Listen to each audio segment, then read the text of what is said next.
এই পায়রাগুলো প্রতিদিন আমাদের ছাদে আসে। আমার ছেলে এই পায়রাগুলো প্রতিদিন ঘর থেকে চুপচুপ করে চাল নিয়ে এসে দাম থেকে পায়রাগুলোকে খেতে দেয়। প্রতিদিন ছাদে দিয়ে রেখে দেবে। ওই এত ভালোবাসে পায়রাকে খাওয়াতে।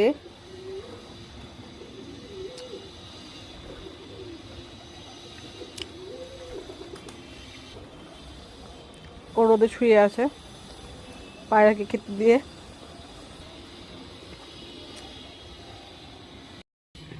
যে এখনো ঘুরে বেড়াচ্ছে পায়রাগুলো। এবার ভাই তোর পায়রা এসছে।